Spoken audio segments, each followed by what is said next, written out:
Hello everyone, I'm Captain Courageous and I review old school modules and games and try to give them a fun and informative analysis. This week I'm taking a look at the Dread Horror role-playing game, which came out in 2006. Now way back in 2014 I did a review of this game, so you might want to check that out. However, I think this game has fallen more and more into obscurity over the years, and given the time of year, I thought I'd try to shed some light on this great horror game with 8 reasons you should use the Dread Horror role-playing game to host your Halloween one-shot. So let's just begin. Number 1, you can play multiple genres of horror. Whether you want to play a crew of astronauts aboard a spaceship stalked by some alien creature, a group of teenagers pursued by an unrelenting killer, or even a group of 1920s investigators exploring the Cthulhu mythos, the Dread Horror game allows for all of those and more. The game's host determines the type of scenario to be played and then creates character questionnaires that allow the participants to create unique and interesting characters restrained only by the limits of the player's imagination. Number 2, scenarios are resolved in a single session, usually. Due to the nature of the game and its style, most scenarios can be resolved within a few hours of play.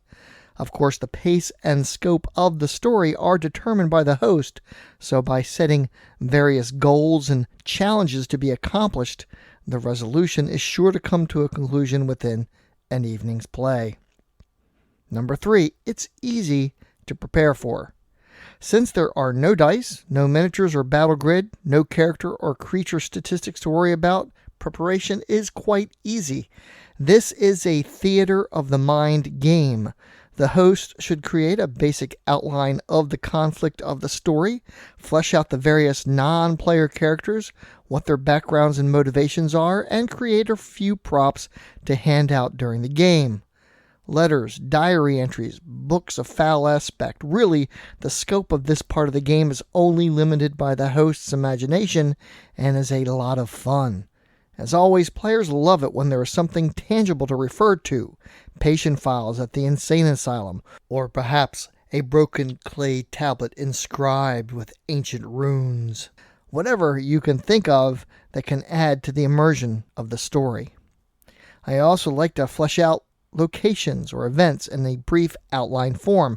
Nothing too detailed, just enough for me to glance at during play and remind me about what can happen there, what items might be found, or what have you. For example, in this year's game, the players are all high school students going on a camping trip in the year 1985.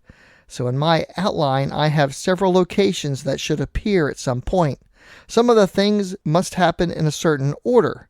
Others can happen at any time. For example, the characters can't find the old cabin until they cross the rickety bridge. This adventure is inspired by the adventure Magpie from the Dread Tower website, which I'll leave a link for in the description. In the story, the teacher who's also driving the school bus is killed by a raven attack, literally a murder of ravens, while away from the rest of the group. And when they find him, his eyes have been pecked out. The keys to the bus are stolen by one of the ravens, though it's not exactly obvious in the beginning that ravens are the culprit of the attacks. That comes not too long after, when a massive swarm of ravens attack the students. It's highly likely that in the chaos, the player characters will be scattered in all directions or take refuge in the bus. So once they're in the forest, the characters are likely to encounter the following: a rickety bridge. This follows a trail they find as they run through the forest and can occur really at any time. Of course, the ravens will attack as the characters cross. There's a rapids river below, so anyone falling may not immediately be killed, but will most likely be swept away downstream. There's a creepy shrine. Weird stick figures made of tree branches dot the landscape. Here the characters make a gruesome discovery, finding a cache of items from decades of attacks. Apparently, the gathering of ravens happens once every 10 years. Wallets and keys. Things going back to the 1920s can be found, including the missing keys to the school bus. There's an old cabin. Here, an ancient hag performs a ritual every 10 years that causes the chaos, gathering souls for sinister purposes. There's a rafters camp. Here, the scattered supplies and rafts of a group of campers can be found, their campfires still burning. But the campers themselves are nowhere to be found. However, they will notice that the place seems suddenly abandoned, with tents ripped open, supplies knocked over, and so on. At some point, the campers return, attacking en masse, blindly, as their eyes have been torn out. And so on. The number of encounters that you as host detail should really depend on the length of the scenario, which should probably run about 3 to 4 hours, but it should also be noted that there is a lot of improvisation on the part of the host and the players, so timing and introduction of each encounter can vary. Here are my notes for the game session. As you can see, my notes are very minimal, just prompts to remind me to include the encounters and what can be found there, but of course, how much detail you want to add is up to you. Number 4, the game's rules are unique and easy to learn. So this is what really sets Dread apart from just about any game you've ever played before. There are no dice, no character or NPC stats to worry about. What happens is entirely up to the host of the game through direct narrative until the players say it isn't. Now, if the players object to something the host narrates or wish to attempt a task that has a chance of failure, they pull a block from a Jenga tower, also known as the Tower of Dread. If they do this successfully, then whatever they are attempting to do is resolved successfully as well. Now, before you hit the stop button on the video, hear me out. The tower is a metaphor for the story itself. As with most tales of this sort, there is very little tension in the beginning as we are introduced to the characters and the core outline of the story. However, as things progress and the things in the shadows begin to reveal themselves, the tension ramps accordingly. So too with the Jenga tower. Every player is pulling blocks along the way to avoid a terrible fate or to just learn basic information about the evil things that are occurring. The tower becomes more wobbly and precarious, and that leads to the next point, number 5. The game generally creates tension that is palpable. I've played Dread many, many times over the years and can attest that everyone is on the edge of their seat when playing this game. For if the tower falls, the character of the player who caused the collapse dies, or is at least removed from the game, and there are many other ways besides death to leave the game, but death is the most common. Maybe not right in that exact moment, but the character's time is now limited and their demise is inevitable. In this manner, Dread is unique in another way. In other RPGs, characters are expected to survive from one game session to the next, gaining experience and becoming more proficient as time goes on. Not so with Dread. It's expected that most, if not all, characters will die, probably gruesomely, during the story, and the goal is to last for as long as possible and tell a fun story. If you've ever watched a slasher movie and been critical of the choices the characters made during the movie, and you were like, if I were there, I would have whatever and outsmarted the killer, well, Dread gives you the opportunity to do just that and prove your survival skills. The host can be devious and conniving if they want to be as well, and this further adds to the tension. I remember a game I was hosting a few years ago. It was a teenage slasher story.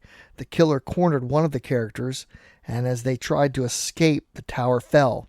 I merely said that the masked killer clubbed them in the head and everything went black. Later on, after several of the players had armed themselves with shotguns, the killer stumbled through a doorway, axe in hand, covered in blood. They unloaded on him with the shotguns. However, when they looked closer, they saw the axe was duct taped to the killer's hand, and when they pulled off the mask, they found their friend's tongue had been cut out, which was the source of the blood, and that they'd killed their friend accidentally. And that's when the killer struck again. Good times.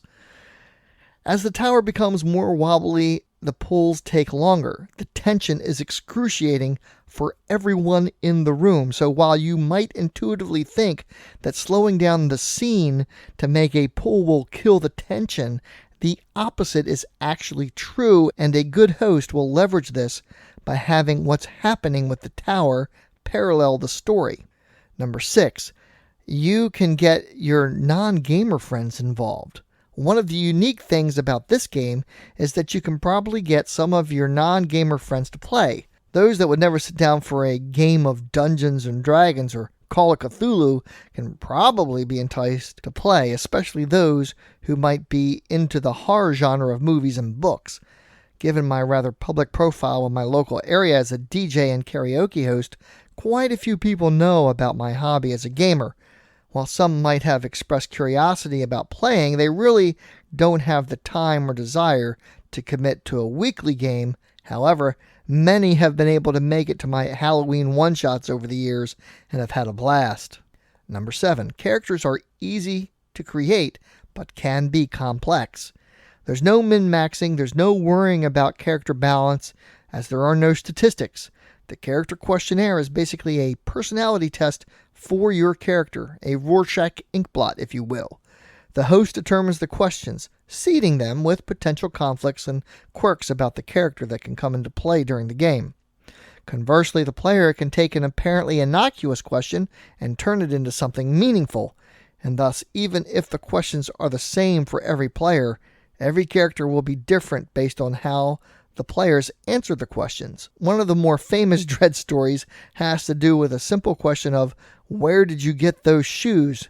To which the player replied, "I was at a Harlem speakeasy swilling hooch with one of my friends when she tried to make a move on one of my swells. Once my friend had passed out, I took her to the alley around back and stripped her of her money and clothes. I left her there naked and went on home. Her shoes look wonderful on me, and they're still my favorite pair." Certainly, when the host saw that answer, they knew that the character was pretty dark, probably a lot darker than they had anticipated, and the player was into the game and their character. Number 8, it's just a lot of fun. Dread is sure to be a big hit if hosted correctly. Every game I've ever run with this system has been a success, and the players eagerly talk about their characters and how they died gruesome deaths or saved the day with an amazing pull every time the subject comes up among groups of friends for years. That said, here are a few tips for playing that I've picked up over the years that perhaps you might find useful. Number 1, just play the game as written. I know that I've tried adding dice or some other complexities to the system over the years, but just letting the tower do its thing has been when it's worked the best. Number 2, leave plenty of clearance for the tower. I have a house rule that if you bump the table and knock over the tower, that's the same as if the tower fell from a pull, but make sure the tower is easily accessible to all the players and is placed on a sturdy table. Number 3, definitely spice up the playing area. Lower the lighting. Black lights, candles, skulls, eerie background music are all appropriate here. There are some great horror RPG playlists on Spotify that can really help set the scene and ramp up the tension. While Dread is no longer in print, the PDF is available for only $12 at DriveThru RPG. A link is in the description. Let me also direct you to the Dread Tower website where you can find more ready-to-play Dread scenarios for your horror game. A link is in the description as well. Have you played Dread at home or at a game convention? Please share your Dread experiences in the comments below. I'm sure we'd all love to hear tales about the horrors you've endured at the hands of the Tower of Dread. Thank you all so much for watching. I hope you found this look at the Dread RPG useful and will inspire you to host your own game of terror and dread this Halloween. All the month of October, I will try to bring you reviews of modules and games that I think will provide a great horror experience at your gaming table. As usual, I'd like to give a big shout out and thank you to my Patreons. If you enjoyed this review, please subscribe and click the little bell so you'll get updates when I add new content. Please give this video a like, comment, and share.